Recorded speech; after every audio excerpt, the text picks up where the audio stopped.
Assalamualaikum warahmatullahi wabarakatuh. Salam Rahayu. Apa kabar teman-teman GLN Misteri? Saya harap Anda semua baik-baik aja ya. Di video kali ini, seperti biasa kita akan membahas sesuatu yang sedang viral ataupun sesuatu yang sedang ramai dibicarakan. Tentu saja melalui segi sudut pandang mistisnya. Di kesempatan video kali ini kita akan membahas soal Gunung Semeru. Gunung Semeru juga menjadi salah satu gunung api yang tertinggi di Pulau Jawa dengan ketinggiannya yaitu 3.676 meter di atas permukaan laut. Nah, tanggal 30 kemarin ya teman-teman, 30 November, Balai Besar Taman Nasional Bromo Tengger Semeru ini mengeluarkan satu pengumuman gitu ya untuk para pendaki bahwa resmi tanggal 30 kemarin ini jalur pendakian atau perizinan pendakian ke Semeru ini dihentikan. Jadi terjadi guguran dan lava pijar ya teman-teman. Sebanyak 13 kali terdengar ini. Dari pemantauan yang ada ini terpantau sebanyak 13 kali. 13 kali guguran dan lava pijar ini dengan jarak sekitar 500 sampai 1000 meter gitu teman-teman ya.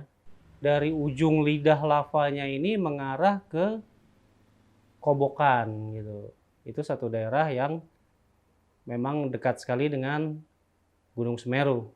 Terlepas dari letusan Gunung Semeru ini teman-teman, seperti di awal tadi saya bicarakan, kita akan membahasnya melalui sisi sudut pandang misteri dan mistisnya. Ada beberapa mitos yang sangat kental dipercaya oleh masyarakat di sekitar Gunung Semeru ini. Mitos yang pertama adalah tentang wejangan dari Mbah Dipo. Nah, siapakah Mbah Dipo? Buat teman-teman yang belum mengetahui, jadi Mbah Dipo ini adalah mantan juru kuncen dari Gunung Semeru ya, teman-teman GLN ya. Beliau ini wafat di tahun 2005. Nah, sebelum kepergian Mbah Dipo ini, masyarakat sekitar ini percaya bahwa wejangan dari Mbah Dipo ini sama dengan wejangan dari Gunung Semeru. Artinya apa? Artinya masyarakat sekitar ini sangat percaya sekali bahwa sang juru kunci ini atau kuncen ini memang benar-benar mengabdikan hidupnya dan memang benar-benar mengetahui seluk-beluknya tentang Gunung Semeru ini. Ada satu wejangan dari Mbah Dipo yang sampai sekarang ini masih dipercaya sama masyarakat di sekitar Gunung Semeru teman-teman. Yaitu gini, wejangannya yang dipegang adalah ketika terjadi letusan dari Gunung Semeru, masyarakat ini menyelamatkan dirinya atau mengungsinya ini lebih baik ke arah sungai, bukan ke arah Gunung Sawur. Nah, jadi mitos yang pertama tentang sang mantan juru kuncen ya, gitu teman-teman GLN Misteri. Jadi itulah mitos yang pertama ya teman-teman GLN Misteri ya, bahwa wejangan Mbah Dipo ini sang juru kunci atau kuncen dari Gunung Semeru ini sampai sekarang pun, sampai detik ini pun masih sangat dipercaya oleh masyarakat sekitar Gunung Semeru. Yang kedua adalah mengenai satu tempat di pendakian Gunung Semeru yang bernama Ranukumbolo atau Danau Ranukumbolo. Di danau ini adalah salah satu pusat mata air. Jadi kalau misalkan teman-teman mendaki, nah perbekalan logistik kalian terutama mengenai air habis, ini bisa mengambil dari Danau Ranukumbolo. Nah di sini juga biasanya banyak teman-teman pendaki ini yang mendirikan kemahnya di sini teman-teman, karena memang pesona dari danau ini sendiri indah banget. Nah, selain indah, danau ini pun memiliki satu misteri. Sebagai gambaran gini ya, ini ada dulu satu film Indonesia, kalau teman-teman pernah nonton, film Indonesia judulnya 5 cm. Di sini teman-teman bisa lihat banget di film ini, keindahan Danau Ranukumbolo ini seperti apa ya teman-teman. Indah banget. Misterinya adalah di danau ini tuh banyak sekali ikan mas hidup. Entah dari mana itu ikan, nggak pernah ada yang tahu asalnya. Dan mitosnya di sini adalah jangan sekali-sekali teman-teman nangkep ikan di sini, jangan mancing di sini. Walaupun teman-teman mendirikan tenda di sini gitu ya, pada saat pendakian, Tapi jangan teman-teman untuk mencoba mengambil ikan mas di sini. Karena dipercaya ikan mas di sini adalah penunggu dari bidadari-bidadari yang tinggal memang di Danau Ranukumbolo. Mungkin ini juga yang memancarkan aura kecantikan dari si Danau Ranukumbolo ini ya teman-teman. Ada himbauan juga kalau teman-teman mendirikan kemah di sini, sebaiknya sih berjarak ya kurang lebih 10-15 meter dari pinggir danau. Kenapa? Karena jangan sampai nanti mencemari sanitasi di sinilah gitu. Takutnya kan teman-teman masak atau apa gitu kan, apalagi kalau ya jangan sampai Anda buang sampah di sekitar danau ini ya, karena pasti akan mencemari dari segi danau ini kan nanti untuk teman-teman juga ambil minum gitu kan. Dan lagi kalau dilihat dari sisi mistisnya adalah pasti sang penunggunya tidak akan senang ya kalau tempatnya dikotori. Sama aja kayak tamu datang ke rumah teman-teman terus ngotori rumah teman-teman, pasti teman-teman nggak akan suka ya. Jaga gitu ya alam ini. Nah, mitos ketiga ini nggak jauh dari Danau Ranukumbolo gitu ya. Biasanya setelah teman-teman mendirikan kemah di situ, terus teman-teman akan melanjutkan perjalanan menuju puncak Gunung Semeru ini, teman-teman pasti akan melewati yang namanya Tanjakan Cinta. Tanjakan Cinta ini nggak jauh dari Danau Ranukumbolo tadi. Persisnya gini, kalau teman-teman mendirikan tenda di Danau Ranukumbolo, terus teman-teman mau melanjutkan pendakian, itu teman-teman akan melewati satu tanjakan yang lumayan curam ya. Itu lumayan terjal nanjaknya. Mitosnya di sini terkenal buat biasanya para pendaki perempuan.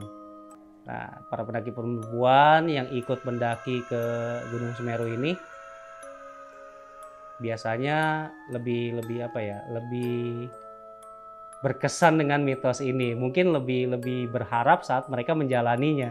Jadi mitosnya gini, konon siapapun yang mendaki Tanjakan Cinta ini tanpa menoleh ke belakang dan dia membayangkan pasangan yang diimpikannya, yang diidamkannya, biasanya itu akan tercapai gitu ya. Jadi ketika dia naik, gitu teman-teman naik ke atas ke tanjakan lewat Tanjakan Cinta ini, teman-teman nggak ngelihat ke belakang. Nah, teman-teman memikirkan inceran, gebetan atau apalah gitu ya. Itu biasanya terkabul di situ teman-teman. Nah, yang keempat, di Gunung Semeru ini ada yang namanya kawasan Kelik, teman. Kawasan Kelik ini sedikit membawa aura-aura angker ya, membawa aura-aura serem atau aura-aura mistis ya. Kenapa? Kawasan Kelik ini dipercaya adalah areal pemakaman bagi siapapun yang meninggal dunia pada saat mendaki Gunung Semeru. Jadi gampangnya, kalau misalkan ada para pendaki yang mendaki di Gunung Semeru terus mengalami kecelakaan atau hilang atau tewas dengan berbagai macam hal ya, entah itu masuk logika ataupun yang tidak masuk logika, biasanya pendaki ini akan dimakamkan di kawasan Kelik ini.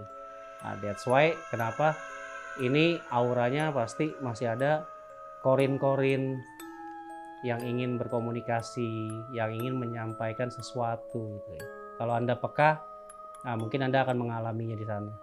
Mitos selanjutnya adalah Gunung Semeru ini sering dianggap atau sering dipercaya sebagai bapaknya Gunung Agung. Nah, Gunung Agung ini ada di mana? Ada di Bali, teman-teman. Sedangkan Gunung Semeru ada di Jawa Timur, di daerah Lumajang. Kenapa Gunung Semeru ini disebut sebagai bapaknya Gunung Agung? Karena di Gunung Semeru ini dipercaya sebagai tempat suci para dewa. Zaman dahulu kala banyak para dewa yang tinggal ataupun para pertapa yang ada di Gunung Semeru ini. Nah, itulah kenapa Gunung Semeru ini sampai saat ini pun masih dianggap sakral oleh teman-teman yang beragama Hindu. Karena memang agama yang masuk pertama ke negara kita ini ya Hindu dulu ya, teman-teman ya. Makanya di situ masih banyak anggapan kepercayaan mengenai dewa-dewa ini. Nah, di Gunung Semeru ini yang terkenal dengan puncaknya yaitu Puncak Mahameru ya, teman-teman. Ini setiap 8 sampai 12 bulan ya, sekitar 8 sampai setahun sekali ini akan diadakan upacara besar keagamaan Hindu untuk menghormati para dewa, untuk menghormati para leluhur. Biasanya masih banyak masyarakat sekitar yang selalu melaksanakannya setiap 8-12 bulan sekali ini. So kira-kira itu ya teman-teman yang kita bisa bahas mengenai Gunung Semeru ini. Semua kembali lagi kepada diri kita. Yang namanya gunung memiliki keindahan, memiliki kecantikan, memiliki udara, atmosfer yang baik. Tetapi di gunung ini juga banyak sesuatu yang tidak bisa kita ungkap, banyak sesuatu yang tidak bisa dirasakan oleh semua orang. Kadang orang merasakannya, tapi kadang orang lain juga tidak bisa merasakannya. Itulah dunia nyata dan dunia gaib. Kita selalu berdampingan, tapi beda frekuensi ya teman-teman. Kiranya itu yang bisa kita sampaikan di video kita kali ini. Mudah-mudahan ada hikmahnya, ada pembelajaran yang bisa kita ambil. Dan marilah kita sama-sama berdoa agar Gunung Semeru yang saat ini sedang mengalami tanda-tanda gejala-gejala meletus, supaya tidak memakan korban. Supaya masyarakat yang tinggal di Semeru mengalami nasib baik ya teman-teman ya. Nah, untuk apa yang disampaikan di video ini, teman-teman bisa lihat juga di link yang ada di bagian deskripsi di video ini ya teman-teman. Itu nanti ada sumbernya di sana. Tetap dukung terus channel kami juga. Kalau Anda menyukai cerita-cerita misteri, silakan teman-teman subscribe. Juga kalau teman-teman punya cerita misteri yang mau dibagikan, silakan teman-teman tulis di kolom komentar, kita akan bacakan nanti. Atau kalau Anda berkenan juga nanti kita bisa video call bareng bersama ya, live. Silakan teman-teman klik link yang ada di bagian deskripsi ini juga. Terima kasih. Assalamualaikum warahmatullahi wabarakatuh. Salam Rahayu.